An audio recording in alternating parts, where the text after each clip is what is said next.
사순절 16째 날입니다. 여러분 모두를 예수 그리스도의 이름으로 축복합니다. Day 16 놀라게 하시는 하나님이라는 제목을 가지고 요한복음 3장 8절의 말씀으로 시작합니다. 바람이 임의로 불매. 아멘. 몇 해 전의 일이다.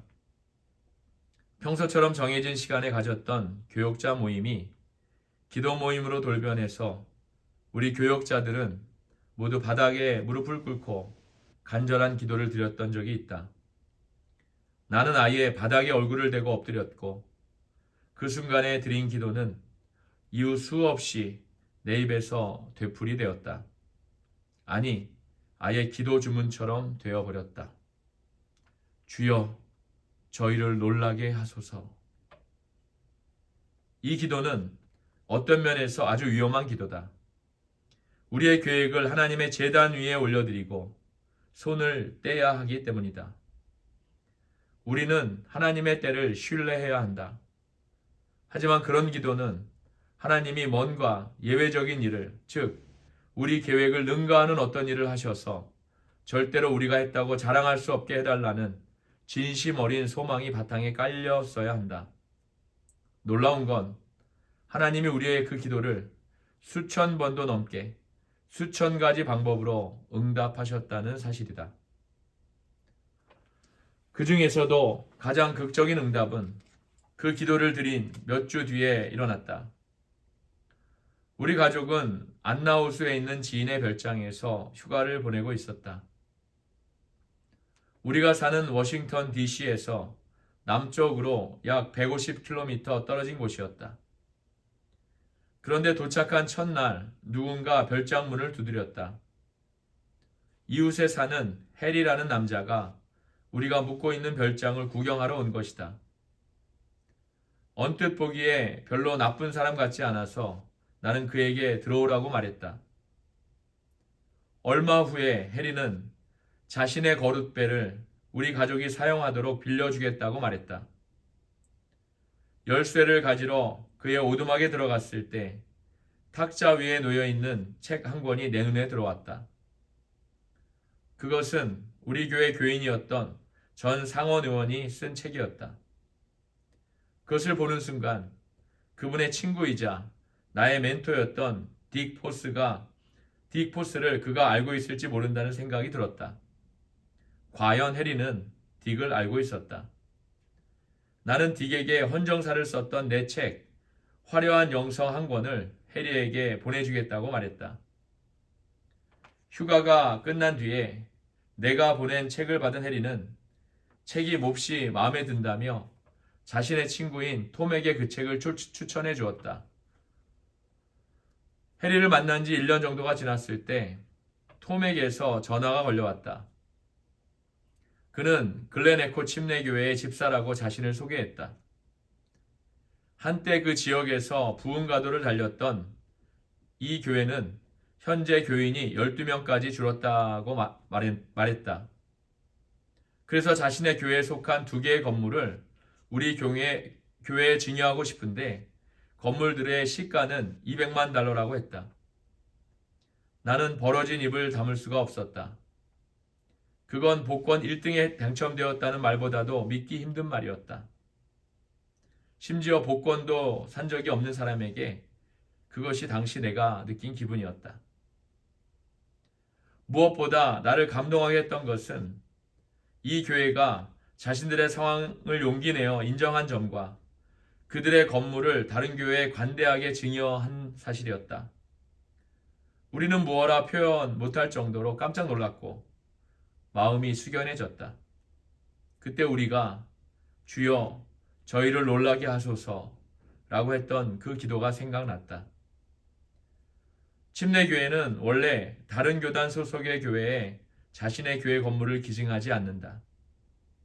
내가 알기에 그런 일은 전례가 없었던 일이다. 하지만 하나님은 언제나 소매자락 안에 놀라운 선물을 준비하고 계신다. 그리고 우리가 기도할 때 깜짝 파티를 열어주신다. 모든 기적과 축복과 예정된 만남에는 족보가 있다. 그것을 거슬러 올라가 보면 하나님의 전능한 역사를 가능케 한 시조 기도를 만날 수 있다. 아니 그럼 우리의 기도 없이는 하나님이 아무것도 하실 수 없다는 말인가? 물론 아니다. 하나님은 얼마든지 하실 수 있다. 다만 하시지 않을 뿐이다. 전지전능하고 무소부재하신 하나님은 어떤 일에 있어 오직 기도의 응답으로만 역사하시길 원하신다. 성경도 그 사실을 명백히 뒷받침하고 있다. 야고보서 4장 2절의 말씀입니다. 너희가 얻지 못함은 구하지 아니하기 때문이요. 아멘. 우리가 구하지 않으면 하나님은 응답하실 수 없다. 이 얼마나 간단한 이치인가. 인생의 가장 큰 비극은 구하지 않아서 응답받지 못하는 것이다. 그렇다고 내가 하나님의 주권과 인간의 자유의지가 어디에서 만나는지를 통달한 척은 하지 않겠다. 하지만 그 사실을 염두에 둘 때 나는 모든 게 나에게 달린 것처럼 노력하고 모든 게 하나님께 달린 것처럼 기도하게 된다. 우리가 이런 자세로 살아간다면 하나님은 계속해서 우리를 놀라게 하실 것이다. 우리 집에는 선조 때부터 내려오는 몇 가지 격언이 있다. 말하자면 우리 집의 가훈과도 같은 것이다. 누가 먼저 그 말을 했는지는 모르겠지만 우리 할머니는 내게 이런 말씀을 들려주시곤 했다. 언제든지 가끔이든지 사람 일이란 모르는 거다. 이 알쏭달쏭한 말을 간단히 풀이하자면 무슨 일이든 일어날 수 있다라는 뜻이다. 그럼 이 말을 기도의 상황에 대입해서 표현해보자. 당신이 어떤 말씀에 원을 그리고 기도한다면 언제든지 가끔이든지 당신 일은 알 수 없다. 즉 어떤 일이든 일어날 수 있다. 하나님이 언제, 어디에서, 어떤 식으로 응답하실지 당신은 절대 알지 못한다. 기도는 당신의 인생에 놀라움을 안겨준다. 그것은 깜짝 파티나 깜짝 선물이나 깜짝 이벤트를 능가하는 것이다. 하나님은 내게 그런 것을 수없이 많이 안겨주셨기 때문에 이제는 그분의 깜짝 선물에 더는 깜짝 놀라지 않을 정도가 되었다. 그렇다고 그것을 좋아하지 않는다는 이야기가 아니다. 하나님이 일하시는 신비하고 불가사의한 방식에 여전히 감탄을 금치 못하지만 하나님이 하도 그런 의외의 방법을 많이 사용하셨기 때문에 기대 못한 걸 기대하는 게 예산일이 되었다는 뜻이다. 그나마 내가 확실하게 단언할 수 있는 건 기도를 하면 할수록 하나님이 마련한 거룩한 놀라움을 더 많이 경험한다는 사실이다. 나는 요한복음 3장에 있는 바람의 비유를 좋아한다. 성령이 역사하시는 방법을 이보다 더 적절하게 묘사한 말은 없다고 생각한다. 성령은 예측불능, 제어불능의 분이시기 때문에 우리에게 불안과 설렘을 동시에 선사해 주신다. 다만 선택은 우리의 몫이다. 바람에 대해 예수님은 이렇게 말씀하셨다. 네가 그 소리는 들어도 어디서 와서 어디로 가는지 알지 못하나니. 아멘. 성령도 그와 똑같다는 의미다.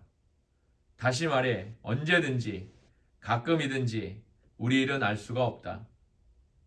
한 가지 아는 것은 예수님을 따를 때 우리의 삶은 절대로 따분하지 않다는 것이다. 예전에 그 사건을 떠올릴 때마다 나는 지금도 혀를 내두르지 않을 수 없다. 대체 무엇이 그날 해리로 하여금 우리 집 문을 두드리게 했을까? 만일 그가 우리를 찾아오지 않았다면 내가 그의 오두막에 가서 탁자 위에 놓인 책을 보지도 못했을 것이고 딕포스를 거론하지도 않았을 것이고 해리에게 화려한 영성을 주지도 않았을 것이다. 물론 그 책이 톰이라는 사람의 손에 들어갔을 리도 없었을 것이다. 그러나 하나님은 톰도 딕도 해리도 알고 계셨다. 그리고 그 모든 만남의 때와 장소와 방법을 바로 뒤에서 총지휘하고 계셨다. 주여 우리를 놀라게 하소서. 아멘. 오늘의 기도 전략입니다. 하나님은 언제나 소매자락 안에 놀라운 선물을 준비하고 계신다. 아멘. 오늘도 주신 말씀을 통해 승리하시고 은혜가 풍성하신 하루가 되기를 주님의 이름으로 축복합니다.